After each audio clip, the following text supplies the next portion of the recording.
billahi minasyaitonir rajim. Bismillahirrahmanirrahim. Assalamualaikum warahmatullahi wabarakatuh. Masih semangat? Masih, alhamdulillah ya. Alhamdulillah. Alhamdulillahilladzi bi ni'matihi tatimmu shalihat.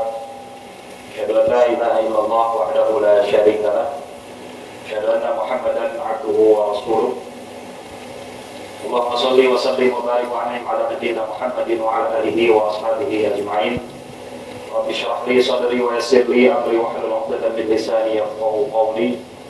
Subhanaka la 'ilma lana illa ma 'allamtana innaka antal 'alimul hakim. Allahumma anfa'na bima 'allamtana wa 'allimna ma yanfa'una wa zidna 'ilma wa 'amalan mutaqabbala. Allahumma inna nas'aluka 'ilmal khaifina minka wa khawfal 'alimina bika amma ba'd. Alhamdulillah, puji syukur hanyalah milik Allah Subhanahu wa taala, Rabbuna Jalla wa ala, yang tentunya di kesempatan menjelang siang hari ini alhamdulillah kita dapat bersilaturahmi ke Pondok Pesantren Al-Wafa ya. Dalam acara ini insyaallah dihadiri oleh para asatidz dan ustadzat yang mudah-mudahan Allah Subhanahu wa taala memberikan keberkahan bagi usia antum sekalian yang sudah mewakafkan diri di dalam menyokong peradaban Islam untuk kembali berjaya. Karena tidak ada peradaban Islam yang bangkit tanpa adanya seorang guru yang berkualitas. Tidak ada sebuah peradaban Islam yang kemudian cemerlang tanpa adanya tradisi ilmu yang tadi sudah disampaikan oleh Ustaz Mu'arif Hafizahullah Ta'ala. Tentu ini merupakan sebuah kenikmatan yang harus kita syukuri, khususnya kita yang datang dari Kota Bandung Barat. Jazakumullahu ahsanal jazaa, khusus kepada pimpinan dan juga para asatidz sekalian yang sudah memfasilitasi kami. Mudah-mudahan Allah memberikan balasan yang berlipat ganda. Salawat beri salam semoga sentiasa tercurah limpahkan untuk Nabi Muhammad sallallahu alaihi wasallam, untuk keluarga beliau, para sahabat, dan kepada seluruh umat yang senantiasa istiqomah menjalankan sunnah-sunnahnya hingga akhir hayat.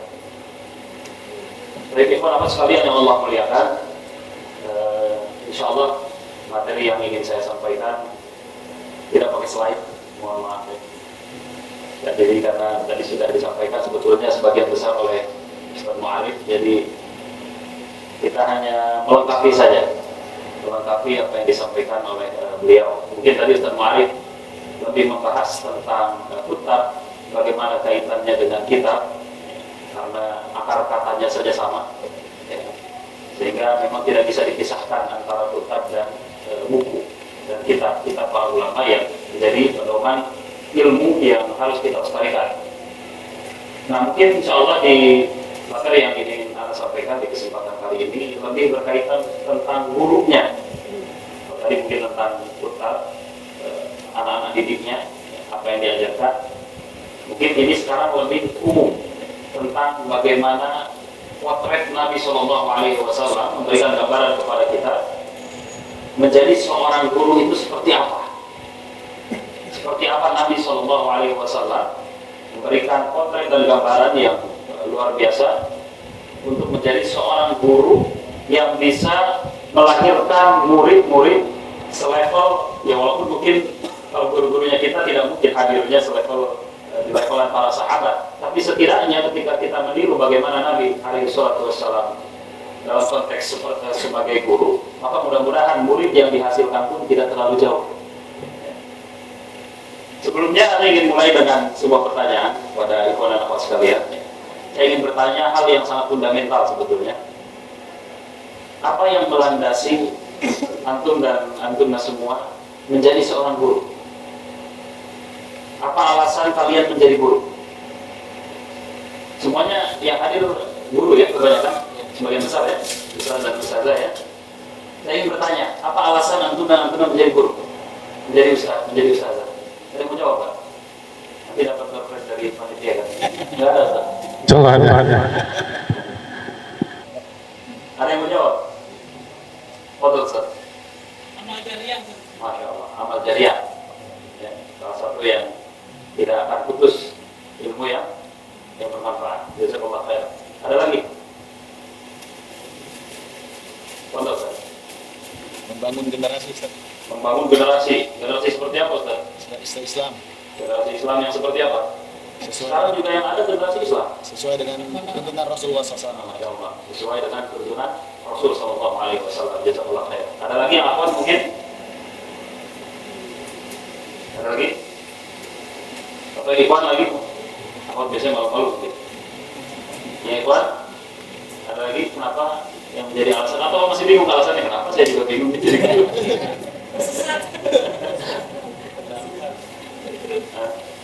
Ada lagi nih? Pada ngabur. Baik, jazakumullah khairan ya. Ini sebetulnya pertanyaan yang harus kita tanyakan terlebih dahulu ketika kita ingin menjadi seorang mu'allim, ya, seorang guru. Kenapa kita ingin menjadi guru? Kenapa kita menjadi guru? Tadi sudah ada beberapa yang menjawab amal jariah, Masya Allah, pengen membangun generasi yang lebih baik, peradaban Islam yang lebih baik. Betul, jawabannya tidak ada yang salah. Tapi ini barangkali mungkin masih ada yang bingung. Kenapa kita jadi guru ya? Ya jangan menjadikan alasan tadi karena ada pekerjaan lain Ustaz, jadi guru aja. Ya, saya berikan contekan. Ya. Kenapa kita ini menjadi guru? Visi terbesar kita menjadi guru, akhir Tuhan sekalian yang Allah muliakan. Karena Nabi SAW adalah seorang guru. Nabi SAW adalah seorang guru, sehingga menjadi seorang mu'allim, menjadi seorang guru itu bukan pekerjaan opsi terakhir, bukan.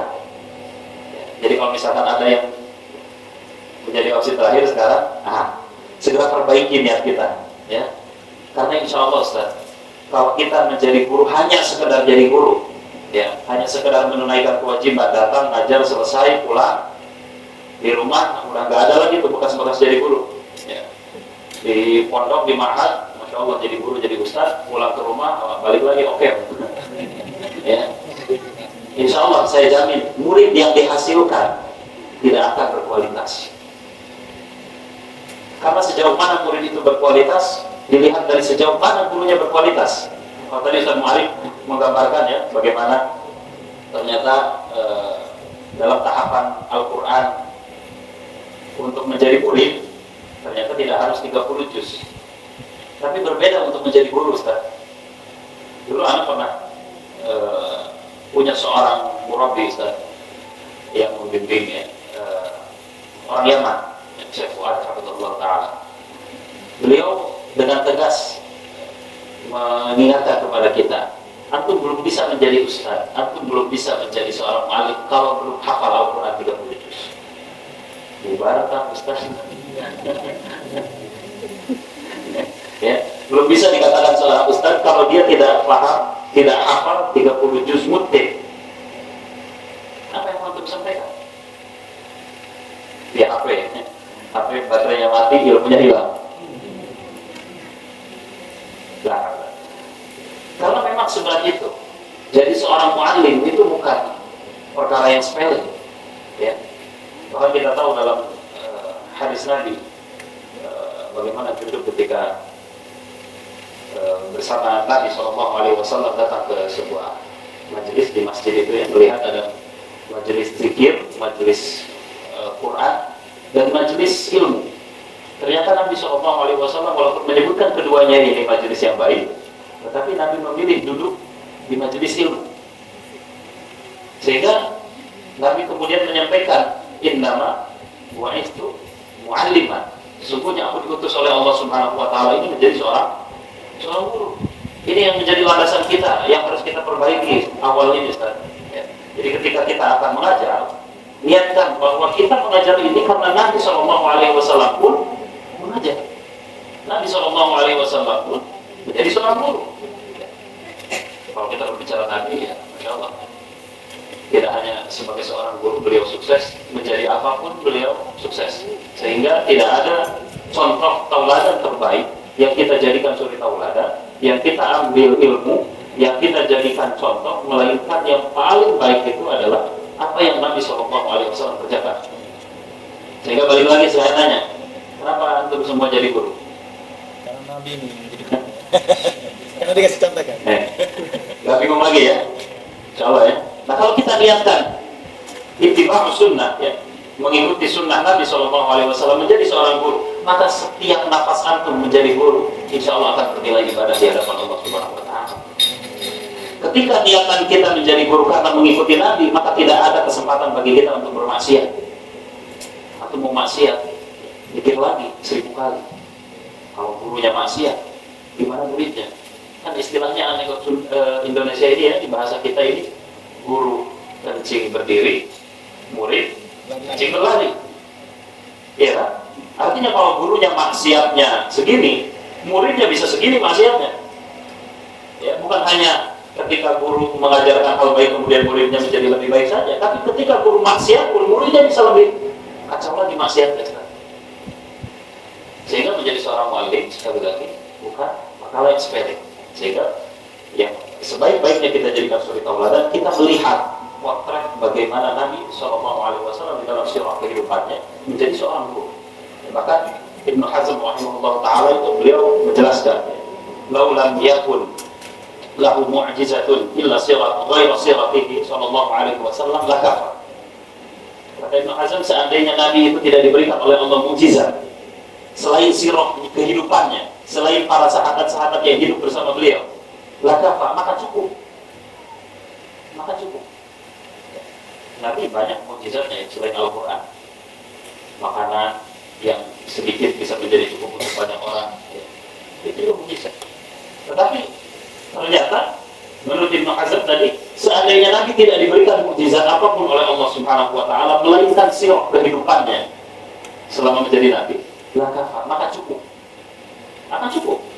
Sehingga tidak ada lagi kemudian bagi kita, ya, apalagi sebagai seorang mu'allim, yang lebih baik untuk kita jadikan contoh suri tauladan terbaik, melainkan bagaimana Nabi SAW menjadi seorang guru. Ada sebuah kitab yang bisa jadikan rujukan, ya, Ar-Rasul Al-Mu'allim. Ar-Rasul Al-Mu'allim mungkin sebagian atau sudah ada yang lihat, sudah ada yang pernah baca, atau sudah ada yang menyelesaikan mungkin, ya, karya Syekh Abdul Fattah Abu Ghudda. Beliau sebetulnya ini buku adalah kumpulan dari muhadharah beliau ketika mengajar, ya, di Fakultas Tarbiyah dan Fakultas Adab di Riyadh, di tetangga kampus anak dulu ketika kuliah. Beliau mengajar dua fakultas ketika itu, Fakultas Bahasa Arab dan Fakultas Tarbiyah, dan mata kuliah beliau dulu dijadikan judul buku ini, Rasul Al-Mu'allim wa Asalibuhu fi Ta'lim.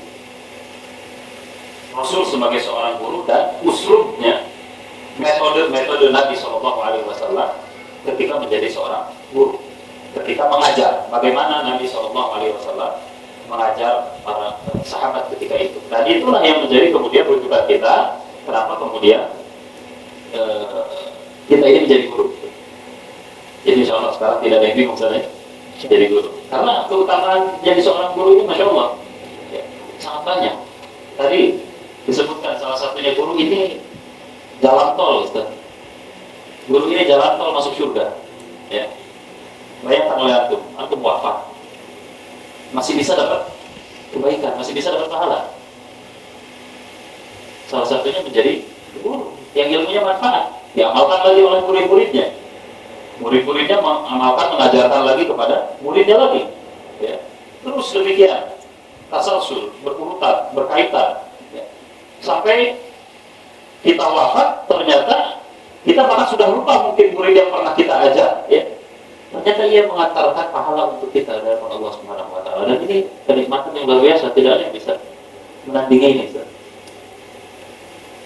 Sehingga dalam Islam guru itu letaknya sangat mulia. Ya. Kalau tadi Ustaz Walid membahas tentang Baitul Mal sedikit, ya. Ternyata dalam konsep penggunaannya, maka yang harusnya paling mendapatkan penghasilan atau gaji lah, ya, bahasa kita terbesar itu adalah guru dan tenaga kesehatan. Dua-duanya bekerja dalam bidang sosial. Nah, sekarang kebalik, ya. Dulu kebalik, ya, kembali guru honorer berarti, ya, Masya Allah. Jadi yang mendidik kalah dengan yang merusak penghasilannya. Dan itu salah satu ciri kemunduran peradaban Islam. Ketika peradabannya lebih menyukai apa? hal-hal yang berbau hiburan daripada hal-hal yang berbau ilmu. Dan itulah yang menghancurkan Andalus. Tadi dijelaskan oleh Ustaz Marif menjelaskannya bagaimana tradisi Islam ini tidak bisa dipisahkan dari ilmu, sehingga kerugian terbesar kaum muslim ketika runtuhnya Abbasiyah itu salah satunya adalah dengan ditenggelamkannya buku-buku, walaupun tidak semua ya, sampai sungai-sungai itu zarqa ya, biru karena apa? Tinta. Bukan hanya lautan atau sungai-sungai itu merah karena darah, tapi juga karena buku-bukunya ditenggelamkan dan sebagian dibuat dalam jembatan oleh orang-orang Mongol yang memang orang Mongolia ini tidak beradab, barbar gitu ya, tidak memiliki peradaban, sehingga menganggap buku-buku itu bukan hal yang istimewa ya. Beda lagi dengan ketika runtuhnya Utsmani, orang tahu buku kaum muslimin itu apa? Sangat berharga ya. Sehingga dimusnahkan supaya ilmu itu tidak berkembang. Ternyata dengan sisa buku dan ilmu yang ada saja peradaban Islam tetap berjalan hingga hari ini. Ilmu yang menjadi pusat dan poros peradaban Islam ternyata walaupun banyak yang sudah hilang, dengan jumlah yang tersisa saja peradaban Islam itu bisa bertahan. Dan salah satu yang berperan penting adalah guru, mu'allim. Sehingga kalau dilihat bagaimana kemuliaan guru dimuliakan dan dipuji oleh para ulama ya. Sebuah syair dari Ahmad Syauqi ini menjelaskan betapa posisi guru ini sangat mulia. Beliau menuliskan sebuah qasidah kalau kita yang sangat panjang tentang seorang guru. Sebagiannya yang paling ingat di kepala kita ya, beliau mengingatkan lil muallimi wa fihi tabjilan. Berdiri, berikan penghormatan kepada para guru. Kenapa demikian? Karena muallimu ayyakuna rasulah. Karena guru itu hampir disejajarkan seperti rasul, seperti para utusan Allah Subhanahu wa ta'ala. Alimta asyrafa au ajalla min alladhi yabni anfusan wa uqulan. Karena kita tidak pernah tahu siapa lagi yang lebih mulia, siapa lagi yang lebih istimewa, melainkan orang-orang yang mendidik jiwa-jiwa dan akal pikiran sehingga menjadi orang-orang yang hebat. Mereka guru. Jadi banyak sekali keutamaan kemuliaan guru. Nabi SAW saja manusia yang paling sempurna, paling baik, Allah utus itu sebagai seorang muallim, sebagai guru. Maka pekerjaan guru jangan membuat kita kemudian malu menjadi seorang ustaz, menjadi seorang muallim, ya, murabbi. Jangan pernah membuat kita menjadi malu, justru harus bangga. Kerja apa? Guru. Honorer PNS. Gitu ya. Segala sesuatu kebanyakan dinilai hanya dengan materi saja. Bahkan kalau kita lihat generasi setelahnya, para ulama salafus shalihin terdahulu, bagaimana hasil didikan guru-guru yang hebat menghasilkan murid-murid pula yang hebat. Imam Syafi'i menjadi orang yang disebutkan sebagai lautan ilmu, saking luar biasanya. Dari usia yang masih muda beliau sudah bisa berfatwa, menjadi seorang mufti. Itu bukan perkara yang instan. Tapi Imam Syafi'i itu belajar ke setiap guru yang beliau dengar memiliki kekhususan dalam sebuah bidang ilmu, dikejar. Imam Malik itu hanya salah satunya. Di Madinah, beliau ke Madinah, di Mekah ada, di Irak ada. Sehingga ketika para ulama sejarah menuliskan biografi Imam Syafi'i, guru-guru Imam Syafi'i itu jumlahnya ratusan kan? Nah sekarang makanya Imam Syafi'i wajar ya menyebutkan beberapa syarat ilmu itu bisa diraih. Salah satunya tulah zaman, panjangnya waktu antum duduk untuk belajar. Nah jadi di sini baru berapa jam? Udah ada yang encok loh. Kata Imam Syafi'i seperti itu. Kalau belum lelah ya wajar, belum mendapatkan ilmu. Maka ilmu itu tidak akan bisa didapatkan sampai kita menyerahkan apa yang kita punya. Ya. Al-ilmu la yu'tika ba'dahu hatta tu'tika kullahu. Ilmu itu tidak akan membagikan sebagiannya dari ilmu itu kepada kita sampai kita memberikan apa yang kita punya semuanya kepada ilmu. Harta, tenaga, pikiran, usia, ya. Sehingga wajar para ulama dulu banyak yang tidak sempat menikah karena habis waktunya untuk ilmu. Kalau sekarang nggak nikah karena misalkan nggak punya modal, Ustaz, karena takut, Ustaz, kalau udah nikah nanti punya mertua misalkan. Nikah sama yatim piatu, bebas dari mertua. Artinya apa? Artinya memang demikian Imam Syafi'i menjelaskan kepada kita, memang ilmu itu sesuatu yang sulit didapat. Sehingga ketika kita mendapatkan ilmu, maka berilah penghargaan terbesar bagi guru-guru. Guru letaknya mulia, ustaz, ustazah, ya. Dan saya suka sedih kalau misalkan ada ustaz atau ustazah, ya, yang sampai mungkin dibayar oleh orang-orang yang punya uang untuk hadir ke rumah mereka menjadi guru private, ya, mengajari anak-anak mereka. Itu untuk perhatikan coba, atau mungkin ada yang pernah merasakannya. Ketika guru datang ke rumah murid dibayar, sedikit kurang, izzah antum berkurang sebagai seorang guru.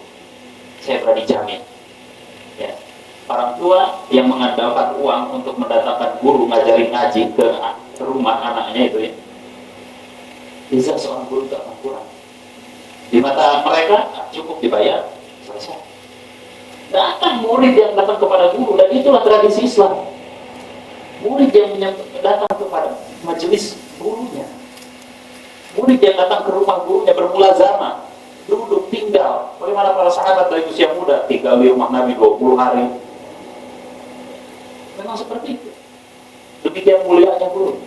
Bahkan lebih sedih lagi kalau melihat ustaz dan ustazah, ya, yang untuk menghidupi kehidupan sehari-harinya harus menjual buku-buku mereka yang sudah mereka kumpulkan sedemikian lama, itu dijual karena BU, butuh fulus. Sedih, Ustaz. Allah sedih. Saking sedihnya ini juga besar. Sedih melihat ustaz dan ustazah yang kurang diperhatikan oleh pemerintah. Karena sejatinya di dalam peradaban Islam, kita berdoa mudah-mudahan pemerintahan yang akan datang kemudian hari ke depannya lebih menghargai peran-peran para ulama. Bahkan di Saudi itu, walaupun kita tahu, ya, Saudi juga bukan negara Islam yang sempurna, tapi mereka dengan Wizaratul Auqafnya, kementerian wakafnya, salah satu pengeluaran yang besar yang mereka salurkan itu untuk membiayai para ulama. Sehingga para ulama itu di sana ada beberapa ulama yang mereka mengarang kitab, mereka cetak sendiri, mereka bagikan secara gratis. Kenapa? Karena ulamanya udah gak butuh duit. Sekarang kalau kita masih ngejar-ngejar jadwal khutbah Jumat, dipilih-pilih, ya Allah, nak, ya, Iza, seorang ustaz itu, ya, itu harus kita pertanyakan. Ini bukan nasihat buat antum, buat saya. Kalau wajah-wajah antum, wajah-wajah ikhlas, insya Allah. Wajah-wajah ahli syurga, insya Allah. Sudah siap meninggal belum? Ya gimana mau masuk syurga antum kalau belum wafat? Maka kalau kita kembali lagi membahas tadi, ya, kitab Ar-Rasul Al-Mu'allim. Dalam kitab Ar-Rasul Al-Mu'allim dijelaskan oleh Syekh Abdul Fattah Abu Buddha, kurang lebih ada 40 bagaimana metode Nabi SAW mengajar. Ya kita bahas satu persatu, ya, 40 sampai besok lusa nggak selesai-selesai, ya. Jadi bukan berarti kita lebih pintar dari beliau, ya, menjelaskan materi Ar-Rasul Al-Mu'allim dalam waktu 1 jam, yang mana beliau menulis buku itu tahunan. Ya, tapi insya Allah mungkin dibahas hanya beberapa metode saja. Jadi intinya memang dijelaskan di dalam buku tersebut 2 bagian. Bagian pertama adalah karakteristik Nabi SAW secara pribadi menjadi seorang guru, ya, yang tadi sudah dijelaskan beberapa poinnya. Intinya bahwa Nabi SAW dengan segala macam akhlak beliau, dengan segala macam contoh yang beliau sampaikan dan dipotret oleh para sahabat, maka beliau menghasilkan generasi-generasi sahabat tabi'in dan seterusnya menjadi generasi-generasi yang gemilang. Kurang lebih dirangkumkan oleh Syekh Abdul Fattah Abu Ghuddah dengan 40 cara mengajar ala Nabi. Nah, itu istilah kalau kita bikinnya. Jadi ala Nabi mengajar. Kita bahas beberapa poin saja ya, karena Ustaz Randy sudah nggak sabar pengen ngomong. Gitu Ustaz. Ya. Yang pertama, kalau dilihat, dan ini saham terbesar ya di dalam masa dakwah Nabi SAW, maka cara mengajar paling besar atau paling banyak yang Nabi pergunakan itu adalah dengan menjadi suri tauladan, memberi keteladanan. Tidaklah Nabi itu memerintahkan sesuatu, melainkan Nabi menjadi orang yang paling pertama melaksanakan apa yang dia perintahkan. Sebaliknya, Nabi pun tidak melarang sebuah perbuatan, melainkan Nabi orang pertama yang selesai meninggalkan larangan tersebut. Jadi keteladanan. Dan ini pasti antum semua sudah sadar tentang hal ini ya. Betapa di dalam proses belajar mengajar, keteladanan itu bahkan lebih utama dari hanya sekedar menyampaikan teori. Betul ya? Betul kan? Nyampaikan teori panjang-panjang ya, tentang keharaman rokok gitu misal.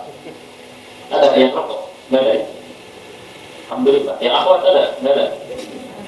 Ya kali aja kan sekarang Masya Allah banyak kita di coffee shop itu orang kerudungan ya merokok, sudah melumrahkan hal yang diharamkan walaupun menurut sebagian mungkin tidak haram ya. Tentang hal sesepele itu saja ya. Kalau guru ternyata melarang anak tua haram merokok, nggak boleh merokok dan sebagainya, pulang ke rumah gurunya mendadak ngelapus ngerokok ya,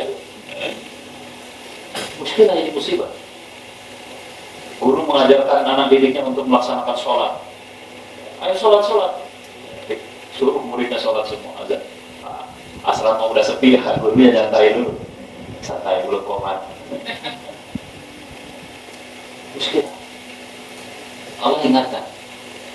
Kata guru dan nasa bin birri wa tansawna anfusakum wa antum tatluna.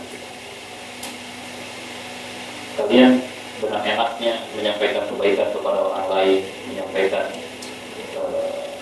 ajakan ibadah kepada orang lain, tapi kita lupa pada diri kita sendiri. Nah ini yang harus kita garis bawahi. Karena jadi guru itu, jadi seorang ustadz yang menyampaikan ceramah ke sana sini, antum 2 kali lipat berarti beban yang antum pegang. Selain menyampaikan harus diamalkan. Ya kan, orientasi ilmu di dalam Islam itu tidak hanya berapa banyak buku yang kita baca, tetapi berapa banyak ilmu yang kita dapat yang melahirkan amal soleh. Kalau sekarang gurunya saja tadi malas-malasan ya generasi yang hadir sekarang pun ya kita lihat, ya itulah generasi sekarang yang anak-anaknya mungkin joget-joget di depan kamera ya. Karena gurunya ya sama mungkin gurunya. Tadi guru kecil berdiri mungkin muridnya bisa sambil kaya.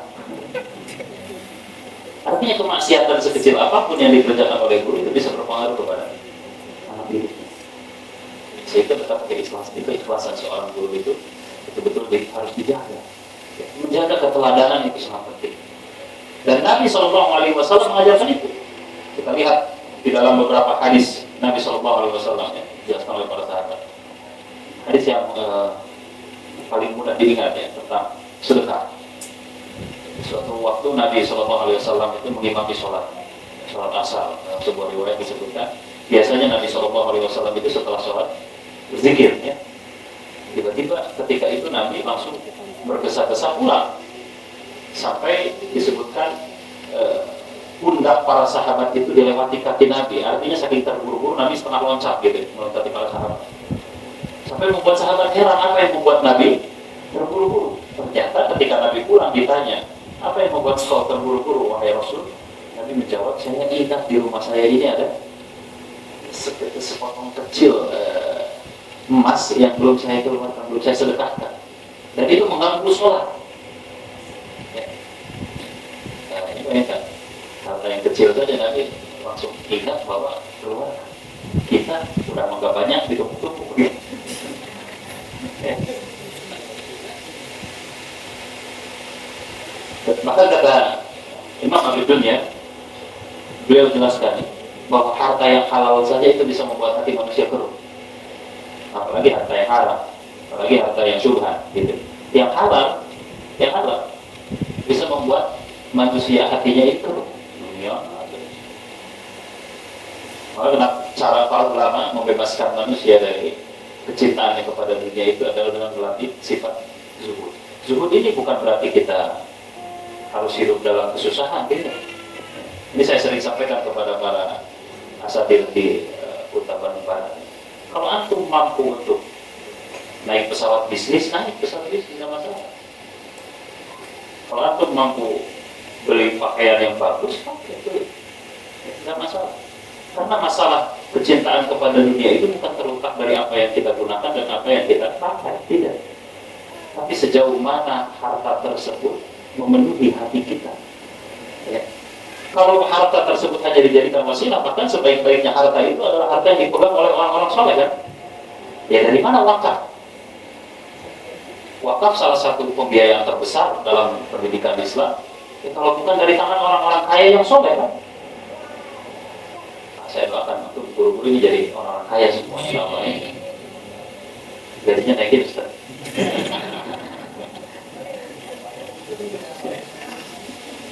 Baik. Ya, jadi ini kita bahas tentang keteladanan, ya. Nabi SAW itu tidak pernah memberikan suatu perintah melainkan Nabi itu mengerjakannya terlebih dahulu. Kemudian yang berikutnya, cara mengajar Nabi SAW itu adalah berurutan. Tadi sudah dibahas sedikit sama Ustaz Ma'arif bahwa salah satu metodologi ngajar Nabi itu adalah berurutan materi yang diajarkannya, ya. Istilahnya kalau dalam bahasa Arab, at-tadarruj al-manhaji. At-tadarruj artinya step by step, ya. Langkah, ada langkah-langkahnya, tahapan-tahapannya. Al-manhaji, manhajnya. Jadi ketika antum mau belajar fikih Syafi'i, ya, jangan langsung belajar Fathul Mu'in, meledak kepala antum. Dimulai banyak para ulama yang membuat urutan, ya, bagaimana kita mempelajari sebuah mazhab. Kalau Syafi'i saja kita bahas misalkan, ya. Dimulai misalkan kita membahas tentang yang paling mudah, ya, Ar-Risalah Al-Jami'iyah. Sebelum belajar Safinatun Najm, ya. Biasa di kalangan pesantren masyhur kitab Safinah. Karena Safinah itu tidak membahas dengan dalil, pokoknya langsung aja, ya, kaidah-kaidahnya dihafal. Baru misalkan naik lagi mata Nabi Syuja. Ya. Setelah itu hasiahnya, syarahnya, ya. Sugro dulu, baru kubro. Kemudian habis itu baru ngafalin nama matan Sumbar. Ya. Jadi jangan loncat-loncat kalau belajar, bertahap. Baru nanti setelahnya bisa belajar Fathul Mu'in. Dan banyak sebetulnya kitab-kitab lainnya yang datang belakangan, ya, yang membahas tentang fikih Syafi'i. Belajar bahasa sama, atau jangan langsung mau ngapalin Alfiyah Ibnu Malik kalau misalkan jurumiyah aja belum kelar, berantakan. Kaidah nahwu itu berantakan pasti, ya, pelan-pelan. Sehingga tidak ada di dalam manhaj keilmuan di dalam Islam ini sesuatu yang instan. Nggak bisa. Dan itu yang terjadi di tengah masyarakat sekarang kan gitu. Jadi dapat jadi ustaz bermodalkan guru Google, guru besar, ya. Profesor Dr. Google. Jadi kajiannya majelis al-Googli, ya. Comot sedikit dipakai buat debat, comot sedikit dipakai buat menjatuhkan saudara kita yang mungkin tidak sependapat. Benar. bertahap. Belajar ilmu itu bertahap. Dan itu yang diajarkan oleh baginda Nabi Sallallahu Alaihi Wasallam. Makanya tadi disebutkan, ya, para sahabat itu demikian. Diajarkan terlebih dahulu tentang keimanan sebelum belajar tentang Al-Quran. Kalau di dalam kitab para ulama ada sebuah kitab, ya, judulnya Mafatihut Tadabbur, wal hayatu wal najatu fil hayat, kunci tadabbur dan kesuksesan dalam kehidupan, ya. Karangan Syekh Dr. Khalid Abdul Karim Al-Lami. Di situ dijelaskan tahapan-tahapan orang bermuamalah dengan Al-Quran. Tadi kalau kemarin sampaikan menghafal itu tangga awal, yang lebih awal sebelum menghafal itu, ya, ada tahsin, memperbaiki bacaan. Makanya kenapa anak-anak yang belum bisa baca itu kebanyakan harus ditalqin. Jadi anak usia belum bisa baca, belum bisa tulis, jangan antum ajarin tentang hukum nun mati, mim mati. Ya. Talqinkan kepada mereka, diulangi, ya. Ajarkan satu ayat, diulangi terus sampai lancar. Ya. Kalau masih belum sempurna bacaannya, ya, diulangi terus sampai pelafalannya ini sempurna. Dimulai makharijul hurufnya dijaga. Ya. Kemudian ditalqin. Makanya saya sering ingatkan kepada para ayah, ya, mungkin di sini sebagian besar sudah menjadi ayah. Minimal surat Al-Fatihah itu antum jangan kasihkan ke gurunya. Surat Al-Fatihah itu saham antum terbesar itu. Ajarkan dari lisan antum, talqinkan anak-anak antum belajar apa? Surah Fatihah. Ibu pun sama, Bu, ya. Akhwat, ya, kalau punya anak, ajari surah Al-Fatihah itu dari lisan seorang ibu sebelum tidur, diulang-ulang. Kenapa? Karena Al-Fatihah ini saham terbesar kita. Bayangkan, setiap dipakai sholat, baca Al-Fatihah, pahalanya ngalir ke gurunya. Kebagian apa itu? Jadi walaupun ada sahamnya, ya, nanti dari anak soleh itu orang tua pasti kebagian. Cuma maksudnya kalau Al-Fatihah saja bukan kita yang ngajarkan, apalagi yang akan kita banggakan? Sibuk dengan urusan nyari duit, bayar ustadz tadi ke rumah. Ya, guru pun sama. Jadi misalkan Al-Fatihahnya sudah di rumahnya, mulai ngajarin surah-surah pendek, diajarkan anak-anak itu. Itulah kenapa Nabi Sallallahu Alaihi Wasallam ketika kita tahu tadinya bagaimana Allah menurunkan wahyu itu dimulai dengan ayat-ayat tentang iman, ayat-ayat makkiyah yang berisi tentang iman kepada Allah, iman kepada hari akhir, ya. Bukan ayatul ahkam, karena ayatul ahkam ini turun kebanyakan di Madinah. Kalau kebalik, misalnya kalau dibalik nih, yang turun pertama ayatul ahkam, orang belum apa-apa disuruh jihad, orang belum apa-apa suruh zakat, ya. Nggak zakat, bakar rumahnya, padahal baru mau masuk Islam, nggak jadi, bubar, ya. Karena yang diperbaiki pertama itu fondasinya. Ketika seorang memiliki fondasi yang kuat, nanti ketika diberikan taklif, ya, beban yang berat pun karena fondasinya kokoh, beban berat itu akan terasa ringan. Kalau fondasi keimanan kita sudah kuat, nanti disuruh untuk mengeluarkan zakat, nggak susah, ya. Zakat itu 2,5% kalau dalam kemarin. Berarti dari 100% dikurangi 2,5%, sisanya berapa? Hah? 97, nah itu 97,5 sama 2,5% gedean mana? Bahkan Allah tidak minta 10%, ya, kecuali pada zakat pertanian yang airnya dari air hujan 100%, ya. Maka minta cuma 2,5%. Jadi ini ujian bagi orang-orang kaya. Orang-orang yang sudah wajib zakat, ujian mereka bukan sholat, bukan puasa, ya. Ujian mereka apa? Harta, uang. Kalau sudah wajib zakat, berat. Iya, 2,5% dari uang kita yang di dompet cuma 100.000 sih gak apa. 2,5%-nya dari 100 miliar. Mikir 1000 kali atau mau keluarin itu duit. Ya. Ini memang tahapan, bertahap. Orang tidak bisa kemudian langsung diberikan taklif yang berat. Jihad fisabilillah. Orang belum apa-apa disuruh jihad. Orang belum apa-apa disuruh ngangkat pedang. Gak jadi mereka masuk Islam.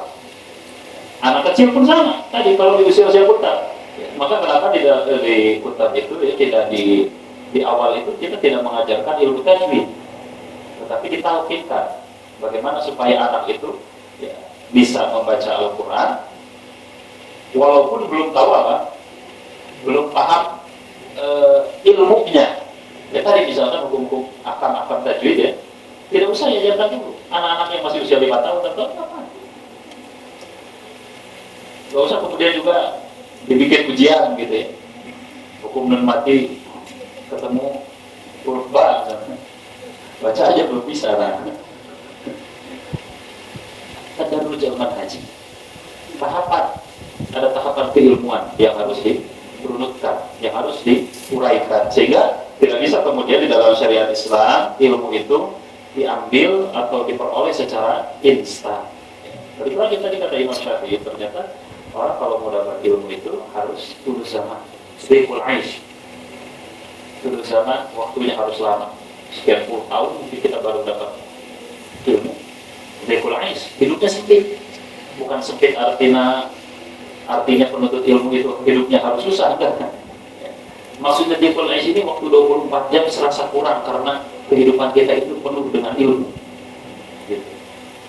Sehingga baru ilmu itu sedikit demi sedikit bisa dicapai, bisa diraih. Jadi itu yang kedua ya, tentang bagaimana Nabi ketika mengajar itu harus bertahap, ada tahapan-tahapan, sehingga itu pun yang harus kita praktekkan kepada anak didik kita. Jadi jangan ngajarin anak kelas awal yang masih kecil-kecil itu dengan pelajaran-pelajaran yang terlalu berat dan sesederhana mungkin. Materi tidak usah terlalu rumit, sesederhana mungkin. Kemudian Nabi pun mengajarkan ketika mengajar itu sebisa mungkin jangan menggunakan metode yang membosankan. Bagaimana metode yang membosankan? Tiap hari ngajinya terus saja sama gitu ya materinya, tanpa adanya diskusi, tanpa adanya Ustaz memberikan contoh-contoh yang nyata misalkan, atau tempatnya di satu tempat terus. Anak-anak lama-lama akan bosan. Dan ini memang diajarkan oleh Nabi SAW kepada para sahabat. Ya. Abdullah bin Mas'ud ketika beliau menjadi seorang ulama, maka ketika para sahabat lainnya meminta kepada Abdullah bin Mas'ud ini untuk membuat ta'lim setiap hari, Abdullah bin Mas'ud menolak. Seminggu sekali udah benar, hari Kamis. Jangan minta tambah. Kenapa? Ya karena Nabi SAW dahulu begitu mengajarkan kita. Atau misalkan mau tiap hari boleh, tapi materinya jangan terlalu panjang. Atau misalkan kayak sekarang ini kan panjang ya, dari pagi misalkan sampai siang, sampai sore makan ya. Tiap hari sedikit-sedikit bubar. Ya. Nah, insya Allah kalau udah di level antum kan mencintai ilmu semua. Siang sampai isya ya. Ya. Kemudian pilihlah tempat yang kira-kiranya tidak membosankan. Jadi kalau misalkan anak-anak terlihat mulai jenuh ya di kelas, beri mereka waktu untuk beristirahat, beri mereka waktu untuk merenggakkan anggota tubuhnya. Tadi udah dikasih ya? Belum? Nanti habis ini mungkin. Jadi supaya apa? Supaya kegiatan belajar mengajar pun maksimal. Otak laki-laki itu nih untuk akhwat ya, dikasih bocoran. Laki-laki itu hanya bisa fokus maksimal 20 menit. Betul gak? Kalau tadi materi itu 3 ya, sampaikan. Sekarang bikin soal. Kasih berapa persen yang bisa dijawab. Karena memang laki-laki itu ya, menurut penelitian otak manusia yang diciptakan oleh Allah berbeda antara laki-laki dan wanita ya. Karena laki-laki memang ketika memiliki berbagai masalah, mereka tuh lebih memilih untuk menyendiri diam, fokus, karena waktu fokusnya tidak lama. Jadi ibu-ibu kalau misalkan suaminya lagi banyak masalah, jangan diredel dengan 1000 pertanyaan dulu.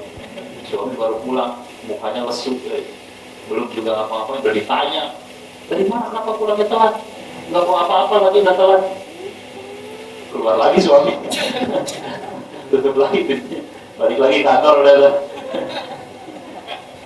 Ya, karena memang laki-laki dan wanita diciptakan berbeda. Ya. Sehingga sebisa mungkin kalau misalkan kita memiliki murid laki-laki, ya, diberikan waktu untuk beristirahat, diberikan waktu yang sedikit luang. sehingga anak-anak itu lebih mudah nanti menyerap ilmu, fresh, serap lagi ilmunya. Udah bosan, berikan kegiatan-kegiatan yang hatta kegiatan kecil ya. Yang penting istirahatkan dulu dari aktivitas ilmu ini. Walaupun hanya mungkin semenit, 2 menit ya, berikan kisah anak-anak itu. Tapi tadi kisahnya harus yang maksur ya, mu'tabar, yang betul-betul kisahnya ini bukan dongeng yang gak jelas dari mana ngambilnya. Berikan hiburan kepada anak-anak itu, apalagi di usia-usia yang masih awal, sehingga mereka tidak merasa bosan ketika belajar ya. Kemudian Nabi mengajarkan berikutnya metode Nabi SAW ketika mengajar. Nabi itu biasa mengajak para sahabat itu untuk berdiskusi, diajak diskusi. Jadi tidak hanya ilqai ya, bahasanya muhadarah. Kalau muhadarah ini kayak saya misalkan ngomong aja terus, tapi harus diajak untuk ngobrol, diskusi, ditanya. Dan ini yang diajarkan memang oleh Nabi SAW ya. Dan berdiskusi ini ya, sebisa mungkin ajak mereka berdiskusi. Kalau misalkan tentang sebuah permasalahan yang pelik ya, berdiskusi ini bagaimana caranya supaya logika mereka pun berperan. Dan ini yang diajarkan Nabi ya, semudah mungkin diterima oleh logika dalam diskusi tadinya. Nah, pernah datang seorang Badui kepada Nabi SAW, ya Rasulullah, izinkan saya berzina. Itu mau digebukin sama sahabat. Datang ke Nabi, minta apa? Ya Rasul, izinkan saya berzina. Ya, kalau Nabi perintahkan sahabat, nah ini gak benar, disikat aja, habis. Tapi Nabi tidak melakukan hal itu. Nabi ajak apa? Dialog, diskusi. Coba berpikir, kalau misalkan yang diajak berzina itu ibu antum, rela nggak? Logika manusia pasti langsung berpikir, dia nggak bakal rela. Gimana kalau adik perempuan? Sama nggak rela. Gimana kalau bibi? Gimana kalau saudari perempuan? Ya, nggak rela semuanya. Maka setelah diskusi panjang ini, singkat aja, hadisnya panjang. Nabi SAW kemudian akhirnya mendoakan, Allahumma ighfir, ya Allah ampuni dosanya, wa tahhir qalbah, sucikan hatinya. Sehingga ini yang dijadikan contoh oleh kita. Kalau kita punya murid-murid yang kritis, jangan langsung dipangkas. Ini sering terjadi, Ustaz. Karena Ustaznya takut pertanyaan dari murid.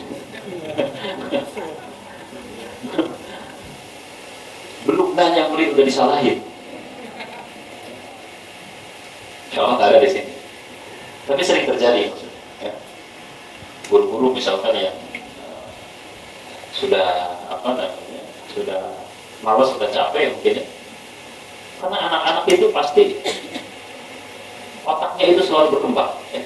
Melihat sesuatu, melihat kejadian-kejadian, timbul pertanyaan-pertanyaan besar di otak, di kepala mereka. Ketika guru belum apa-apa sudah memangkas keingintahuan mereka, ya, yang terjadi anak-anak itu ya, wajar kalau setelahnya menjadi orang tua, dia melakukan hal yang sama kepada anak-anaknya. Tapi Nabi sebaliknya ya, nah orang nggak ada pertanyaan yang lebih kurang ajar dari itu kan. Datang ke Nabi, kita apa? Dihalalkan berbuat zina, perbuatan dosa besar, kita dihalalkan. Disuruh penggal sama sahabat. Tapi tidak, Nabi justru pada akhirnya malah mendoakan ya.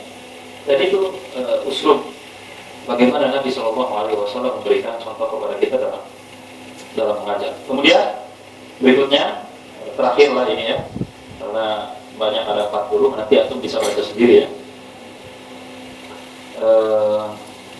Pilih dulu. Nah, yang penting-penting, semuanya penting sebetulnya ya, cuma ada beberapa yang bisa diringkas.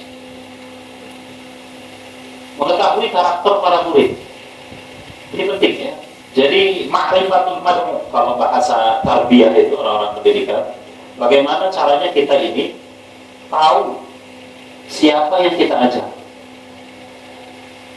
Bahkan para ulama-ulama tarbiyah itu ketika menjelaskan hadis Nabi SAW, la yahdiyallahu bika rajulan wahidan khairun laka min humurin na'am.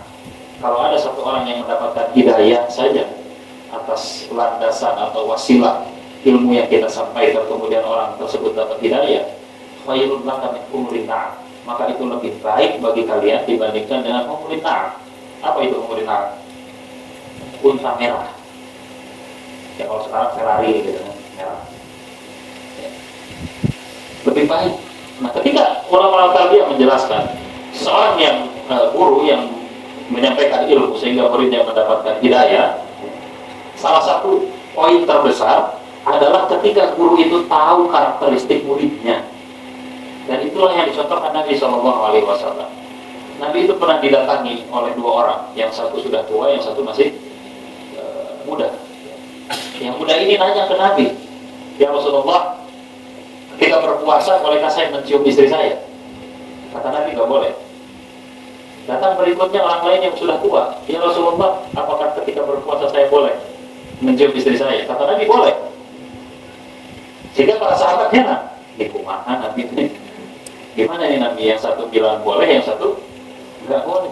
Ternyata karena Nabi tahu siapa yang sedang berbicara dengan Nabi SAW, maka Nabi jelaskan, "Saya tahu orang yang muda ini kalau diizinkan mencium istrinya ketika puasa, nggak cukup sampai dicium saja, karena masih muda. Tapi yang tua, mohon maaf, Nabi, bukan saya yang ngomong. Nabi membolehkan. Kenapa? Ya karena syahwat orang yang sudah berusia tidak sebesar yang masih muda. Ya istri yang masih usia 30 tahun dengan yang 2 kali lipatnya 60 tahun kan beda. Mobil Kijang yang kotak sama yang Innova baru kan beda. Ya kan?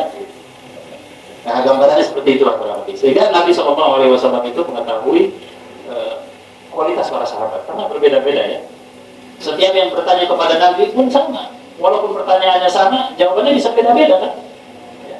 Ketika ditanya apa amalan terbaik, yang satu disuruh jihad, yang satu disuruh berbakti kepada kedua orang tuanya, kepada ibunya, ya. Yang satu diperbolehkan untuk ikut jihad, yang lainnya belum, karena Nabi tahu usianya belum cukup. Ya. Karena apa? Karena Nabi tahu ma'rifatul mar'i ini penting. Tahu dengan siapa dia berbicara. Ketika berbicara dengan model antum, para asatidz, para ustadzah, ya pakai bahasa agak bahasa Arab dikit, insya Allah paham. Kalau antum dakwah ke pelosok-pelosok daerah yang orang-orangnya awam, yang bahkan mungkin tidak tersentuh pendidikan, jangan coba-coba pakai bahasa istilah-istilah yang kayak anak kuliahan. Belum apa-apa antum ditinggalin. Ya, itulah kenapa salah satu hikmah Rasul itu setiap diutus oleh Allah kepada sebuah kaum, pastilah berasal dari kaum yang sama, berbahasa yang sama. Nah ini salah satu strategi dakwah ya. Jadi kalau antum orang Sumatera, dakwah paling pas buat antum ini balik ke Sumatera. Orang Sunda, balik ke Sunda. Orang Jawa pun sama. Bisa di mix, bisa. Ya. Cuman effortnya harus lebih banyak.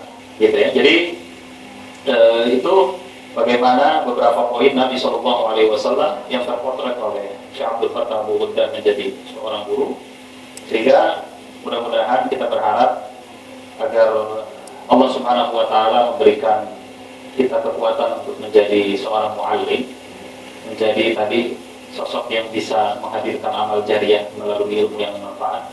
Karena orang ketika wafat, kata Nabi, hanya 2 pilihannya, ya. Tahu antum hadisnya? Orang ketika wafat itu pilihannya 2, apa? Yang pertama al-mustarih, yang kedua al-mustarahmin. Orang meninggal, yang pertama mustarih artinya orang yang beristirahat. Siapa mereka? Orang-orang yang beriman. Ya, mereka beristirahat min nasabid dunia, dari hiruk-pikuknya dunia yang melelahkan ini, sehingga ketika wafat, nah itu istirahat buat orang yang beriman. Al-mustarah minhu, sebaliknya, ketika dia meninggal, orang lain yang istirahat.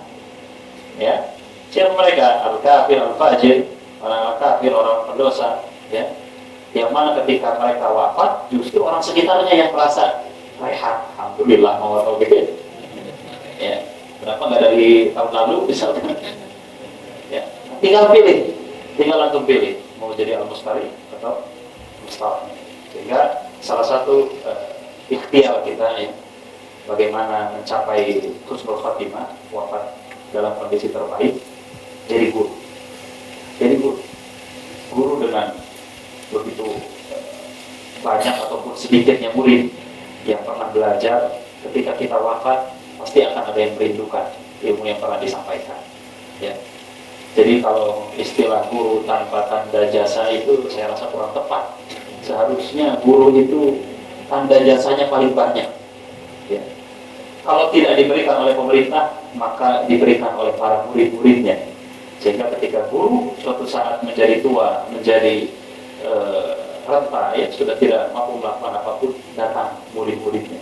Kita pun yang sekarang menjadi seorang guru, ingat jasa-jasa guru kita, murabbi kita, muallim kita ya, yang pernah mengajarkan ilmu. Hatta kalau misalkan cuma mengajarkan tentang alif ba ya, sepenggal ayat, sepotong ayat, ingat bahwa mereka pernah mengajarkan ilmu kepada kita. Bahkan sejatinya para ulama dulu mengejar ilmu itu dengan segala kemampuan yang mereka mampu keluarkan, maka mereka keluarkan ya. Kalau kita udah hidup di zaman yang mudah, zaman yang enak, maka minimal jasa-jasa guru itu jangan sampai kita lupakan. Jadi ikhwan akhwat sekalian yang Allah muliakan, itu saja mungkin yang dapat saya sampaikan di kesempatan siang hari ini. Mudah-mudahan bisa menjadikan kiraan pengingat ya, bagi anak pribadi khusus dan juga umumnya bagi antum dan antum sekalian. Sekali lagi mudah-mudahan Rasul al-Mu'allim menjadi potret terbaik bagi kita untuk menjadi guru-guru yang berkualitas sehingga menghasilkan murid-murid yang berkualitas di kemudian hari. Barakallahu fikum. Assalamualaikum warahmatullahi wabarakatuh.